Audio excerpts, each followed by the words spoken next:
예, 목요일 묵상의 시간입니다. 믿음은 상황과 환경에 따라 바뀌는 것이 아니다. 믿음은 상황과 환경에 따라 바뀌는 것이 아니다. 이런 제목으로 또 오늘 묵상 시작하겠습니다. 어제까지 살핀 히브리서 10장 18절까지 히브리서의 저자는 예수님이 이 구약의 모든 약속을 통한 그리스도 되심을 한 7가지 정도 안타깝게 이 주제를 가지고 안타깝게 변증하는 그런 내용이 있는 것을 우리가 살폈습니다. 자, 그래서 10장 19절부터는 예수님의 피를 힘입어서 하나님의 자녀가 된 그 믿음을 굳게 잡고 살자 외친다고 그랬죠. 그래서 하나님은 태초로부터 우리 인간을 서로 인격적으로 신뢰하고 살아가는 그런 믿음으로 우리를 부르셨지 반복된 종교적인 어떤 행사와 종교의 틀로 부르시는 게 아니다라는 것을 피력하는 것을 우리가 살폈습니다. 근데 사람들은 자꾸 뭔가 눈에 보이는 거, 느끼는 거에 치중해서 보이지 않으나 실제 살아계신 하나님과의 그 관계로 나아가는 믿음보다 자꾸 종교적이고 신비로운 것을 추구하면서 믿음에서 종교로 되돌아가는 그런 것으로 인해서 그래서 이제 저자는 그런 종교가 아니라 예수 그리스도로 말미암아 우리를 부르신 그 부르심에 대해서 확고한 믿음을 가지고 우리가 나아가서 하나님이 이미 시내산에서 우리에게 주신 말씀의 그 가치를 따라 살아가자. 우리가 그 길을 걸어가야 된다라고 외치는 거죠. 그래서 계속해서 내용을 살펴보면 그때 이제 예수님의 재림의 약속은 성도들에게 큰 이슈라고 그랬었잖아요. 근데 바울의 사역을 통해 살폈던 것처럼 그게 이제 그렇게 빨리 이루어지는 것이 아니다라는 걸 알고 흐트러지는 이 성도들이 있었다고 그랬는데 그래서 이제 이 10장 37절 같은 경우 잠시 잠깐 오면 오시리니 지체하지 않을 거다. 그래서 우리 믿음으로 살자니 그런 얘기를 한다고 그랬죠. 그래서 성도들의 행할 바는 믿음으로 살아가는 겁니다. 그러니까 뭔가 날마다 하나님께서 하나님이 계시다는 그런 이벤트를 받아야 살겠다는 게 아니라 내가 기도하니까 이 구름이 확 비고 그냥 짱짱한 날이 와가지고 소풍 가기 좋고 또 어느 날 기도했더니 그냥 메마른 땅에 비가 그냥 확 쏟아져내고 이런 게 아니라 내 삶의 현장에서 그 상황과 환경이 어떠하더라도 그 안에서 나와 동행하시는 하나님을 믿으며 나보다 나를 더 잘 아시고 나보다 이 세상을 책임지시는 그 하나님께서 이루시는 이 하루하루를 믿으며 우리가 그 믿음으로 나아가 뒤로 타협하고 변명하는 그런 인생이 아니라 하나님의 신실하심과 그 약속을 성실하게 지켜주시는 하나님을 믿음으로 살아가는 것. 그게 바로 성도의 삶이다. 우리가 부름받은 교회의 삶이다. 하나님 나라의 삶이다. 이 얘기를 하죠. 그래서 이제 증거를 대잖아요. 구약을 돌이켜보면서 우리가 지금 소중하게 말하고 우리가 늘 믿음 하면서 얘기하는 그 조상들의 삶이 어땠느냐. 최초의 증거로 그 아담의 자녀들이었던 이 아벨의 삶부터 저들의 조상이라고 말하는 아브라함까지 더 나아가 모세부터 다윗을 비롯한 많은 사람들이 다 믿음을 가지고 살았기 때문에 하나님께 인정받는 존재가 됐다라는 것을 증명하면서 이야기를 하죠. 그러면서 지금도 이런 믿음을 가지고 이 똑같은 믿음을 가지고 우리와 똑같은 상황 속에 이 박해 속에서도 믿음을 가지고 살아가는 그런 이들이 있다라고 전합니다. 그래서 이 저자가 11장에서 이제 그런 얘기를 믿음으로 살아간다는 게 무엇인지 그걸 통해서 그런 이 증거를 통해 이야기를 하는 겁니다. 또 우리가 소중히 여기는 조상들이 다 그런 믿음을 가지고 살아왔다는 것을 구약의 인물을 통해 얘기를 해주고 지금도 이런 사람들이 이렇게 살아간다라고 하면서 그 13장 35절 여자들은 자기의 죽은 자들을 부활로 받아들이기도 하며 또 어떤 이들은 더 좋은 부활을 얻고자 하여 심한 고문을 받되 구차히 풀려나가기를 원치 아니하였으며 또 어떤 이들은 조롱과 채찍질뿐 아니라 결박과 옥에 갇히는 시련도 받았으며 돌로 치는 것과 톱으로 켜는 것과 시험과 칼로 죽임을 당하고 양과 염소에 가지고 그리고 유리하여 궁핍과 환난과 학대를 받았으니 이런 사람은 세상에 감당하지 못하느니라. 그들이 광야와 산과 동굴과 토굴에 유리하였느니라. 이 사람들은 다 믿음으로 말미암아 증거를 받았으나 약속된 것은 받지 못하였으니 이는 하나님이 우리를 위하여 더 좋은 것을 예비하였은즉 우리가 아니면 그들로 온전함을 이루지 못하게 하려 하심이라. 그러니까 믿음의 선배들 모두가 하나님께서 우리를 위해 예비하신 것을 믿음으로 오늘의 어려움과 이 세상의 유혹을 이겨냈다라는 겁니다. 그러니까 저들이 예수님의 그 은혜로 구원받은 백성이 된 후 하나님과의 회복된 관계를 온전히 지키고자 신의 산 언약, 하나님이 우리를 위해 약속하신 그 의도를 바라보면서 온갖 고통과 위험, 협박과 유혹을 이겨내고 믿음과 이 성경의 가치를 따라 어쨌든 자녀들에게 바르게 그 믿음을 전수하고 그 믿음의 길을 스스로 걸어갔다. 그 얘기를 하는 거죠. 그러니까 종교적 행사나 제사가 아니다. 어떤 제도나 율법적 완벽함이 아니라 오직 믿음으로. 비록 그 믿음을 선택할 때 우리는 그 대가가 죽음이 된다고 하더라도 하나님의 말씀의 가치를 따라 하나님 나라 백성답게 살기 위해 걸었는데 그것이 죽음의 길이라고 하더라도 하나님께서 우리를 위해 더 좋은 계획을 가지고 계시다라는 것을 끝까지 믿음으로 살아가는 거야. 거기도 지금 말하는 것처럼 이들이 믿음으로 말미암아 증거를 받았는데 약속된 것을 다 받지 못하고 죽었다라는 거죠. 근데 그 약속된 것이 어떤 거예요? 단지 이 땅에서의 것이 아니라 하나님께서 준비하신 더 크고 놀라운 그 하나님의 나라가 있다라는 거. 그러니까 우리는 절대 이 땅에서 끝나는 게 아닙니다. 우리는 죽으면 분명히 지옥을 가든 천국을 가든 분명히 영원한 어떤 삶으로 나가게 되어 있습니다. 자, 그런데 오늘날 우리에게도 다가온 이런 똑같은 시련 속에서 우리가 이렇게 쉽게 하나님의 약속을 버리고 다시 종교로 돌아가고 하나님이 성취하여 우리에게 주신 새 언약이 있는데 다시 옛 언약으로 왜 돌아가려고 하느냐라고 말하는 거죠. 이런 시련과 박해와 조롱과 협박은 우리가 바른 믿음에 서는 순간 우리를 정결하게 하는 용광로와 같이 우리의 믿음 안에 같이 품고 있었던 그 이 쓸데없는 것들, 자기 욕심, 욕망, 거짓됨 이런 것들 다 태워버리는 그런 정결케 하는 도구가 되는 거예요. 오늘날 우리가 사는 이 호주 같은 경우, 한국 같은 경우는 그런 믿음으로 인한 협박이 아니라 유혹이 굉장히 강하게 밀려오는데 자녀들로 하여금 그런 세상의 달콤함이 아니라 오직 하나님의 약속이 가장 소중하다라는 이 사실을 전하는 이런 삶으로 우리가 믿음을 정하고 그래서 그 자기 욕심대로 사는 유행을 따라 살지 말도록 하나님의 뜻을 따르는 그런 주의 백성이 될 수 있도록 그렇게 우리가 인도하고 우리가 먼저 그 길을 걸어가야 된다는 거죠. 근데 그렇게도 하나님께서 담지 말라고 한 이 세상의 달콤한 것을 세상 사람보다 더 많이 가지겠다고 교회까지 와서 하나님께 땡깡 부리고 기도하고 이거 달라 저거 달라 이런 신앙 풍토 이거 참 안타깝고 참 우리의 미래가 정말 어두워질 수밖에 없는 그런 모습인 거죠. 자, 우리의 소망은 하나님의 뜻을 행하는 것에 있어야 됩니다. 이제 우리가 속하는 것은 이 땅이 아니라 하늘의 백성이기 때문에 그 하늘 백성다운 삶을 살아가야 되는 거죠. 그래서 이 땅에서 우리가 무엇을 하든 우리가 할 수 있어요. 그러나 그 모든 것은 하나님의 영광을 위해 하라. 그 말이 뭡니까? 우리가 하는 사업이 됐든 그 무엇이 됐든 그런 것들이 그저 이 땅에서의 재산을 늘리는 창고를 늘리는 삶이 아니라 이 땅에 주신 나에게 주신 사명을 위한 삶을 위해 그것을 해야 된다라는 거죠. 그래서 하나님의 뜻과는 다른 자기의 뜻대로 사는 이 세상에서 성도들은 반드시 이런 바른 믿음의 정신을 가지고 인내하는 게 필요하다라는 겁니다. 10장 36절 너희에게 인내가 필요함은 너희가 하나님의 뜻을 행한 후에 약속하신 것을 받기 위함이라.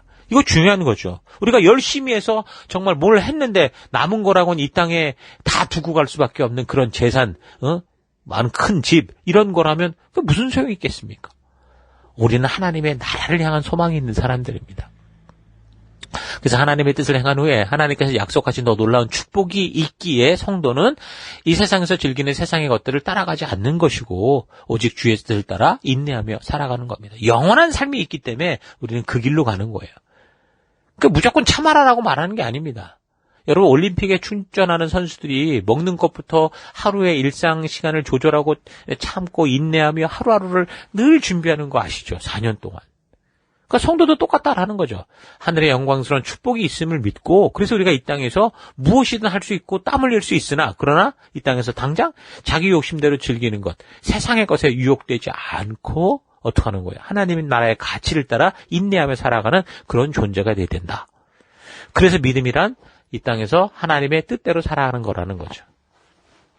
믿음이라는 것도 보면 이 땅에 살아갈 때 필요한 거지. 이제 하나님의 얼굴이가 맞대어보는 그날이 오면 믿음도 더 이상 필요 없어요. 왜 우리가 직접 보는데 무슨 믿음이 필요합니까? 그래서 믿음, 소망, 사랑 이 세 가지는 항상 있을 것인데 그 중에 제일이 사랑이다라고 하는 것도 우리가 하나님과 함께하는 날이 올 때 우리에게 필요한 것은 이미 그 소망이나 믿음 같은 경우는 그 소망을 붙든 믿음 이게 다 이루어진 거 아닙니까? 그러니까 이제 이 모든 것이 믿음이나 소망은 없어져도 그 하나님을 사랑하고 그다음에 그 믿음의 길을 달려온 이들을 사랑하며 함께 이 주님의 나라에서 살아가는 그런 거는 여전한 거니까 믿음, 소망, 사랑 중에 우리에게 필요한 것은 사랑이 되는 거야.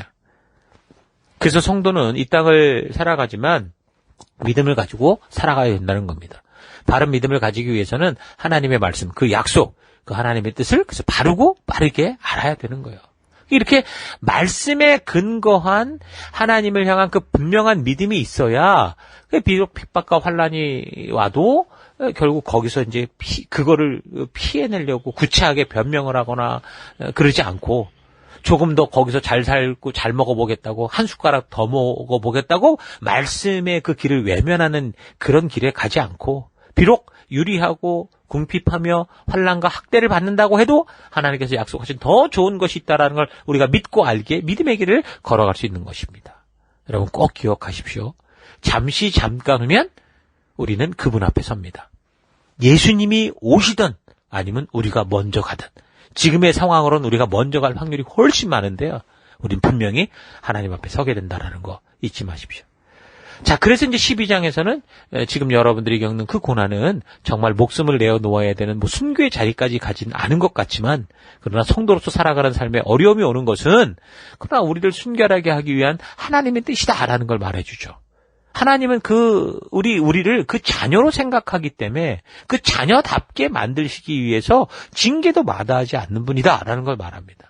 아니 사생자라면 몰라도 하나님은 당신의 자녀들이 바른 길로 가도록 당신의 자녀들이기에 우리 성도들을 근실히 채찍하는 분이시다. 쓸모없는 것들을 다 자꾸 띄어내시는 분이시다. 사랑하는 자를 책망하고 징계한다. 그러니까 불순물들을 제거한다 그 말이죠. 그래서 우리가 부모님께 잘못해서 얻어맞을 때 도망치려고 그러십시오. 도망치려고 해보십시오. 더 맞고 더 어려워집니다. 그러니까 용서를 구하며 그 부모님 품으로 달려들어야 그래야 우리가 매를 맞지 않는 거죠. 그러니까 하나님께 나아가는 자가 바로 이런 모습이어야 된다라는 겁니다. 12장 11절 무릇 징계가 당시에는 즐거워 보이지 않고 슬퍼 보이나 후에 그로 말미암아 연단을 받은 자들은 의와 평강의 열매를 맺느니라. 또 너희가 믿음의 삶을 살다가 피곤하여 낙심하지 않기 위해서 죄인들이 자기에게 거역한 일을 참으신 그 예수님을 생각하면서 그 길 우리가 걸어가자. 우리가 예수님을 바라본 증인 아니냐? 그 얘기를 합니다. 그래서 하나님과의 관계를 회복하기 위해 우리를 위해 그 십자가의 길을 걸으셨던 그 골고다의 길을 걸으셨던 그 예수님을 우리가 기억하자. 그래서 12장 12절 그러므로 피곤한 손과 연약한 무릎을 이렇게 세우고 너희 발을 위하여 곧은 길을 만들어 저는 다리로 하여금 어그러지지 않고 고침을 받게 해라. 모든 사람과 더불어 화평함과 거룩함을 따르라. 이것이 없이는 아무도 주를 보지 못하리라. 그러니까 우리가 주를 믿고 따라가는데 분명히 이 히브리서 저자가 말해주는 우리의 믿음의 현실은 어떤 거예요? 쉽고 편안하고 안락한 길은 아니다라는 건 분명해요. 피곤한 손, 연약한 무릎을 이렇게 세우라 할 정도로 우리의 삶의 현실은 믿음으로 가는 현실은 이 세상과는 반대로 가는 길이기 때문에 우리가 늘 부딪히는 상황 속에서 힘들 수도 있는 그런 길이다라는 거 분명하게 말하죠. 그러니까 사실 징계라는 걸 좀 생각을 해보면 내 개인적인 생각으로는요. 이게 하나님께서 주시는 것이 아니다라고 생각을 합니다. 그러니까 각자 자유지를 가진 인간들이 어떤 사전 조율 없이 각자의 뜻대로 살아가는 그런 이 자율적인 세상에서 우리가 살아가고 있잖아요. 지금도 우리가 자율주행 자동차를 만들고 있는데 굉장한 실수들이 많죠. 그러니까 이 자동차가 정말 사람처럼 알아서 이거를 이렇게 잘 조종하고 가야 되는데 사람이 정해준 어떤 틀 안에서 가다 보니까 막 다 완벽한 것 같은데 뭐 느닷없이 사고를 일으키고 이런 일들이 생기잖아요. 근데 우리는 정말 그런 자유를 부여받은 인간들인데 이 인간들이 정말 기계처럼 딱 명령대로 가느냐만 아니라 이게 하나님 우리에게 완전한 자유를 주었기 때문에 이 사람이 어떻게 살아갈지 아무도 모른다는 거예요. 나는 그래서 바르게 운전을 지키고 규칙을 지켜간다고 해도 누가 졸아서 그랬든 술을 먹고 음주운전을 했든 갑자기 나를 들이박아서 아주 큰 사고가 날 수도 있고 그러다 보면 사고로 죽을 수도 있는 그런 일들. 이런 일들이 이 세상에 너무도 비일비재하죠. 이건 하나님이 다 조작하고 프로그램한 그런 결과가 아니고 하나님이 우리를 자유주의로 만드셔서 우리에게 진정한 하나님다운 백성을 만드셨기 때문에 그래서 생기는 일들이에요. 그래서 우리에게 자유가 있지만 이에 따른 책임이 우리에게 있는 거죠. 근데 좀 더 편리하게 자기가 좀 더 잘 살고 싶다고 자기 뜻대로 하고자 하는 그런 사람들이 이 하나님이신 자유주의를 가지고 그 이상한 짓을 하는 이런 경우가 있잖아요. 이 경우의 수를 생각해 보세요. 사람이 2명도 아니고 20명도 아니고 200만 명도 아니고 수십억의 인구가 살아가는 곳에서 이루고 있으니 이 세상이 정말 지옥이 아니면 다행인 거죠. 그래서 우리는 이런 한계를 인정하고 혹시나 우리의 삶에 그런 일을 당하게 될 때 그런 최악의 상황이라고 해도 최고의 기회를 삼게 하시고자 하는 그런 하나님의 뜻을 믿음으로 우리가 그렇게 믿음으로 가야 되는 거예요. 그런 좋지 않은 상황에 마음을 집착하고 주저앉아 버리면 그 주권을 누구에게 자기 각자에게 주었기 때문에 그걸 회복할 방법이 없어요. 그래서 성도들이 믿음의 삶을 살아가다가 피곤하여 낙심하지 않기 위해서 죄인들이 자기에게 거역한 그 배은망덕한 그 백성들을 참으신 예수님, 그 예수님을 생각하며 우리가 그 길을 걸어가자 이 얘기를 하는 거죠. 하나님과의 관계를 회복시키기 위해서 우리를 위해 그 십자가의 길을 걸으신 그 예수님을 기억하지 못하느냐. 비록 우리의 상황과 환경이 핍박과 환난과 어려움으로 가득 차 있다고 하더라도 우리가 똑같은 상황에서도 오직 하나님의 뜻을 따라 걸어가신 우리 예수님, 그 골고다의 길을 걸으신 우리 예수님을 기억하며 우리 그분의 뒤를 따라가자. 그렇게 얘기를 하는 거죠. 그렇게 이제 12장을 통해서 우리가 부름받은 믿음의 백성답게 타협하지 말고 하나님의 뜻을 따라가지 못한 인생들의 최후가 얼마나 끔찍할 것인지까지 얘기를 해주면서 하나님의 백성답게 살라고 도전을 합니다. 그러면서 이제 마지막 13장에서도 성도답게 살아갈 것, 그러니까 말씀의 가치를 따라 살아갈 것에 대해서 구체적으로 얘기를 하죠. 서로 사랑해라, 어려운 지체를 도와라, 성적인 욕정에 절대 빠지지 마라, 하나님이 주신 법도와 규례와 명령과 계명의 가치를 따라 살아라. 그렇게 도전을 합니다. 그 당시 유대교가 이 사회의 핵심 계층이었고 대다수였잖아요. 그런 입장에서 그런 이 유대 사회에서 예수를 믿고 바르게 산다는 것은 정말 그냥 마음이 어렵다라는 걸 넘어서 실제로 삶에 있어서도 뭐 필요한 경제적인 활동조차 힘들고 어려운 상태들이 계속되고 있었던 거 여러분 잘 기억하셔야 됩니다. 그래서 예루살렘 교회에서 성령이 임재하신 이후 교회가 생기고 여러 성도들이 자기의 재산을 팔아서 함께 지체들과 나눌 수밖에 없었던 그 사회였다라는 거. 그러니까 돈이 조금 없다고 그냥 쉽게 포기하는 그런 게 아니라 정말 예수를 믿는 것으로 인해서 남들보다 덜 벌거나 못 벌거나 도움조차 받기 힘든 그런 상황이 그때 사실 상황이었습니다. 요즘도 사실 이 세상을 살아가면서 정상적이고 하나님의 말씀이 인도하는 대로 그렇게 바른 방법을 따라 그렇게 사업을 하고 직장을 다니고 뭘 한다고 하면 어떻습니까? 정정당당하게 사업을 하고자 한다면, 정직하게 직장을 다닌다고 한다면 당연히 그렇지 않은 사람들에게 밀려요. 그리고 남들이 벌어들이는 것만큼 벌기보다 더 많이 뺏기고 나누는 그런 일들이 생길 수밖에 없죠. 우리가 사업을 하고 살아가는 이유가 성경의 가치로 정확하게 준비되고 그래서 그렇게 확실하게 말씀의 가치, 부르심에 무장되지 않는 상태라면 이런 삶을 평생 이렇게 살아가야 된다라고 생각하면 정말 답답할 수 있습니다. 그러니까 자신들이 걷는 이 길이 참된 천국의 가치를 따라가는 길이기에 생기는 일이다라는 거를 잊어버리는 순간 당연히 성도라고 해도 세상이 부럽고 빨리 지름길을 가서 그냥 떼돈 벌고 편안하게 사는 사람들이 부럽고 더 많은 것을 가진 것들이 부럽고 더 풍성해 보이는 게 좋아지고 그렇게 될 수밖에 없죠. 이 모든 것이 돈의 힘이겠죠. 돈이라는 것은 내가 욕심대로 행하고 싶을 때 하게 할 수 있는 그런 아주 강력한 힘이잖아요. 그래서 세상의 모든 사람들이 돈을 쉽고 빨리 더 많이 벌고 싶어 합니다. 그런데 그 돈은 모든 악의 뿌리가 된다. 이렇게 얘기를 해주죠. 그래서 돈을 사랑하지 말고 있는 바를 족한 줄 알아라. 그렇게 13장 5절에 충고를 하는 겁니다. 그러니까 예나 지금이나 돈을 사랑하지 말라는 것은 그리스도인들에게 자주 강조된 그런 금지 명령이에요. 기본 명령이에요. 그러니까 돈이 악한 건 아니거든요. 근데 악한 마음, 자기 욕심에 빠진 사람이 가지게 되면 많은 돈이 아니라 적은 돈도 아주 위험하게 되는 거죠. 어떤 사람들 그 돈 한 10,000원, 20,000원 뺏으려고 사람을 죽이는 사람도 있잖아요. 그래서 있는 바를 족한 줄로 알라고 하는 거는 분명 없지는 않았다는 말과 같은 거고 남과 비교하며 불만족스러워하는 그런 삶들, 그러니까 불만이 많았다라는 걸 우리가 또 생각하게 하는 거죠. 오늘 이 시대의 가장 큰 문제가 그런 문제 아닙니까? 비교로 인해 생기는 그런 상대적 빈곤감. 죽을 것 같아서가 아니라 불편해서, 짜증나서, 내가 없어서가 아니라, 내가 뭐 죽을 만큼 없어서가 아니라, 남보다 덜 가져서, 제가 가진 거 내가 가지지 못해서, 그래서 불평과 불만을 떠뜨리고, 그렇게 자기의 욕심을 채워주지 못하는 그 하나님을 욕하고 원망하고 조롱하고 그러고 있는 거죠. 자, 이런 얘기들 지금 하고 있는 겁니다. 여러분 기억하십시다. 하나님은 반드시 그 백성들을 책임져 주신 하나님이십니다. 예수님께서 뭐 우리를 부자 되게 하겠다 그런 약속을 하신 적은 없어요. 그러나 결코 우리를 떠나거나 버리지 않는다. 나와는 너와 함께 할 거다. 그렇게 약속하셨습니다. 그래서 예수를 믿고 이 세상에서 그 말씀대로 살아가는 것이 불편할 수는 있으나 이 길이 생명으로 인도하는 길이요. 영원한 영생의 길이요. 또 나를 겸손하게 하는 길이요. 나를 우리 하나님이 꼭 필요한 존재로 만드는 그런 길이다라는 걸 잊지 마시고 우리가 이런 믿음 길로 나아갔으면 좋겠습니다. 천국의 백성들이 이 세상을 살아갈 때 여행자처럼 살아야지. 마치 이 세상에 이민 온 사람처럼 그렇게 살아서는 안 된다. 그러니까 히브리서 기자가 그 얘기를 해주는 겁니다. 잊지 마십시다.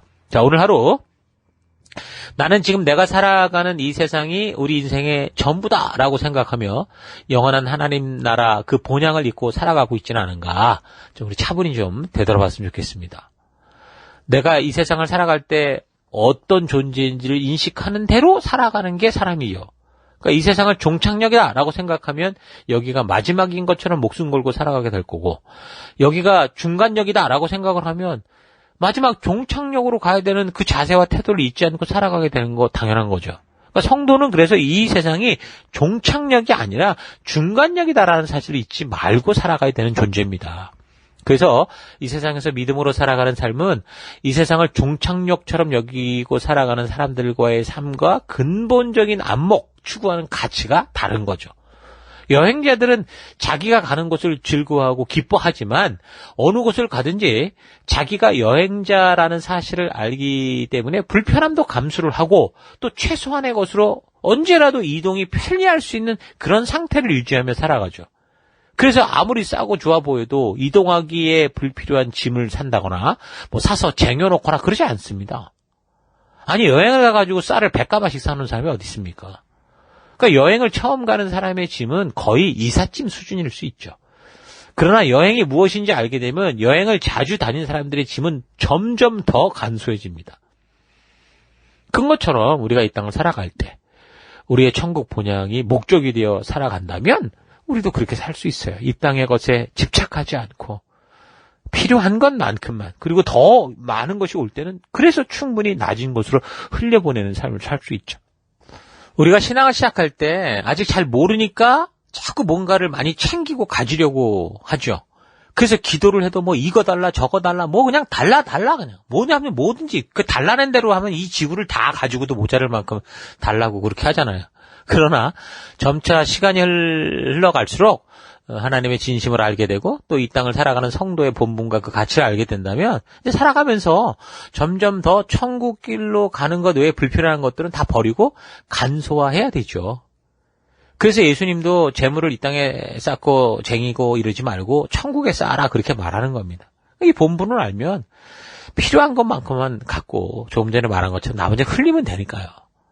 그러니까 이것이 믿음이 없이는 할 수 없는 일들입니다. 그래서 마태복음 6장에서 예수님께서 여러 가지로 믿음으로 살 것을 말씀하시면서 가르쳐 주시면서 뭐라고 말했냐? 6장 31절 그러므로 무엇을 먹을까 무엇을 마실까 무엇을 입을까 하고 걱정하지 말아라. 이 모든 것은 이방 사람들이 구하는 것이요 너희의 하늘 아버지께서는 이 모든 것이 너에게 필요하다는 것을 아신다. 너희는 먼저 하나님의 나라와 그의 의를 구하여라. 그리하면 이 모든 것을 너에게 더하여 줄 것이다. 이렇게 가르쳐 주신 겁니다. 자, 여러분들이 살아가는 삶의 각 현장에서 이런 믿음의 삶을 정말 살아가는 여러분 되기를 바랍니다. 예수님의 약속을 믿음으로 히브리서 기자의 안타까운 외침을 통해 하나님의 진심을 믿고 그 하나님이 약속하신 그 약속을 따라 살아갈 수 있는 여러분과 제가 될 수 있기를 주의 이름으로 축원합니다. 자, 오늘 하루도 힘내십시오. 잠시 기도하겠습니다. 하나님께서는 우리를 살아있는 인격으로 대해주시며 인격들끼리만 할 수 있는 믿음의 관계로 부르셨는데 그저 하나님을 전능한 신으로 축혀 세우며 단지 내가 원하는 것을 얻어낼 수 있는 존재로 우상으로 만들며 살아오는 것으로 회개합니다. 인격적 관계의 믿음으로 걷는 길에 대해 오해하지 않고 쉽고 편한 길만이 아니라 기꺼이 힘겹고 땀을 흘려야 되는 길에서도 오직 우리 하나님을 믿는 믿음 가운데 우리 주와 동행하는 내가 되기 원합니다. 내가 지금 살아가는 형편이 나쁘지 않고 말씀대로 믿던 안 믿던 아무 어려움 없이 이 세상을 살아가고 있기에 내가 잘 믿는다고 착각하지 않고 상황과 환경이 어려울 때 내 마음의 태도를 잘 분별하여 바른 믿음의 그 태도를 가지고 살아가는 그런 삶 나아가기 원합니다. 믿음은 상황과 환경에 따라 변하는 게 아니라 약속을 따라 걷는 것 잊지 않고 그 길을 걷는 내가 되기 원합니다. 함께 하심을 감사드리고 예수님 이름으로 기도했습니다. 아멘.